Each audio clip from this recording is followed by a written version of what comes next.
illusion.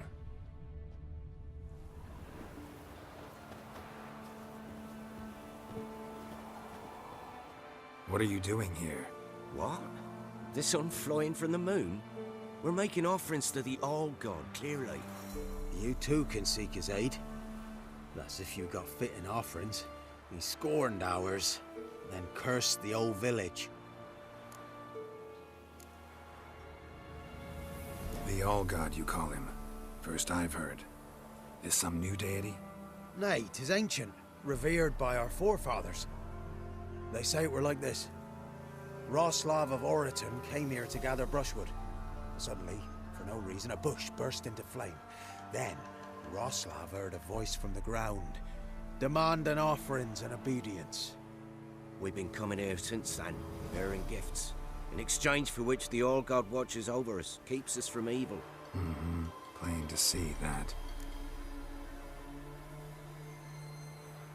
So, what's wrong with your offerings? You needn't mock us. You can see right well we brought scraps. Before the war, I wouldn't give this such to me elms. But what can we do? Such are the times. And they're like to get worse. All-God said if he don't get a rafter of bacon and a barrel of beer at least, the rivers will fill up with frogs and locusts or some such will devour the harvest.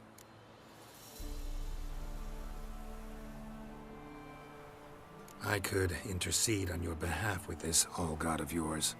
Got a feeling we'd come to an understanding. Well, I suppose it can't hurt to try.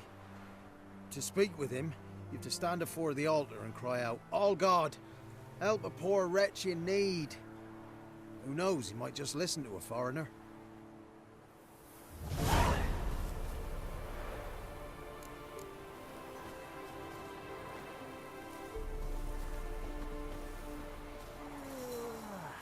There's something here.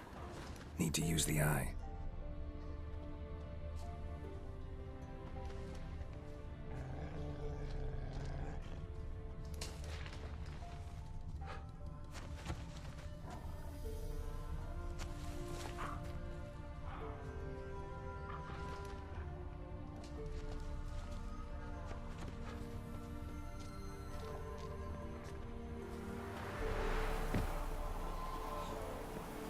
Oh, All-God, help a poor wretch in need.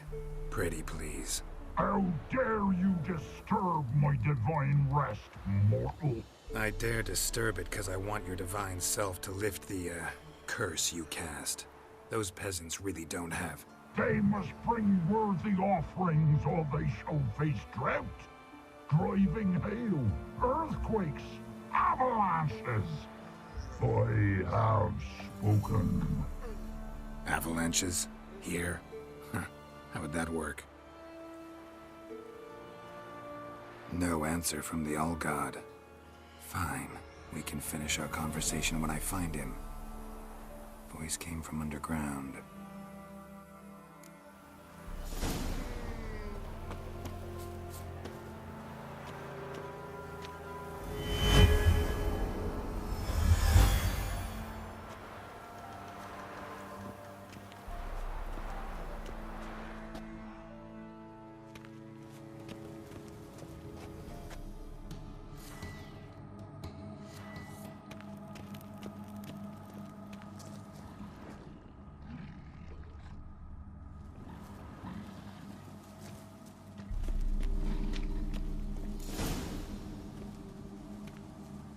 What?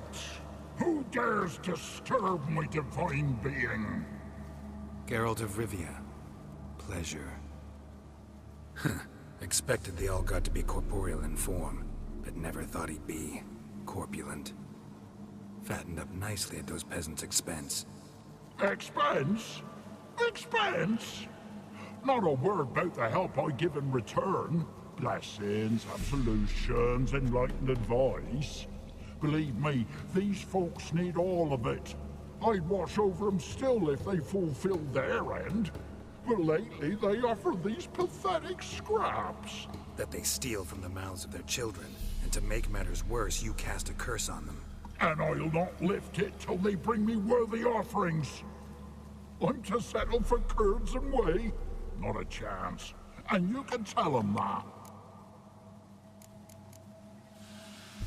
Been in this hole long? For a century or so. One winter I found shelter here. Built a fire so large the flames leapt through the crack, lit the bushes above. I coughed from the smoke, and suddenly heard a peasant. A voice out of nowhere, he called. A miracle. Thus, I became a god. Parasite, more like. Maybe so.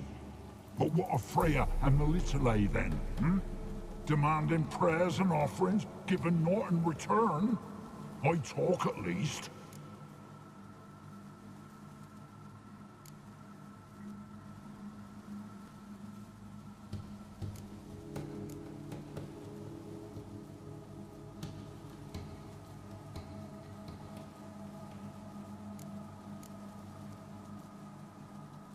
Listen here, Lord Ass. You're gonna be satisfied with what you get, or I'll feed you to the ravens. Plowing reformers. No, fine. I'll sup more modestly. But just till the end of the war, not one day longer.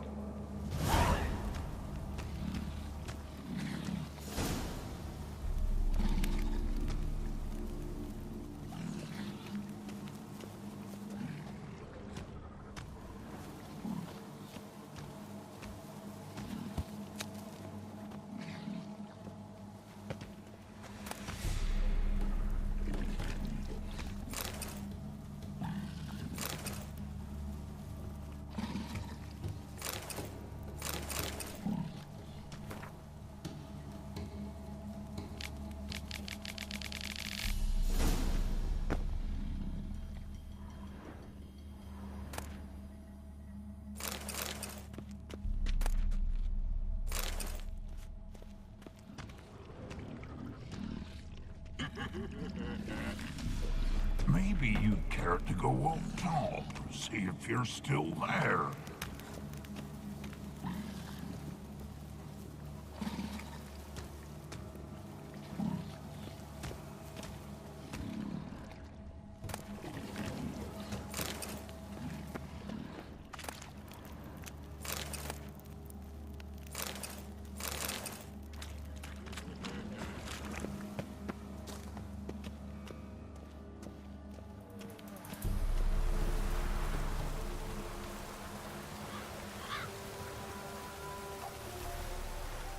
Anything new? Talk to your old god, face to face. And? Will he show us mercy? He will.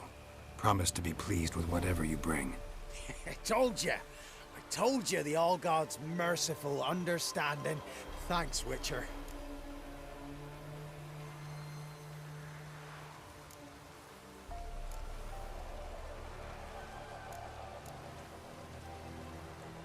Oh, one last thing. Did you know there's a crypt beneath this hill? I want to take a look sometime. Architecture's fascinating.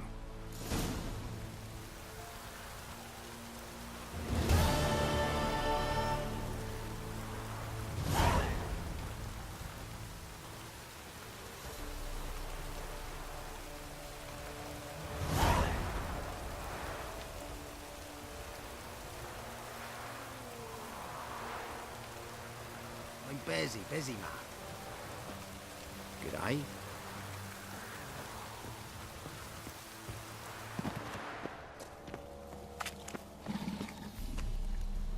Maybe you'd care to go up top, see if you're still there.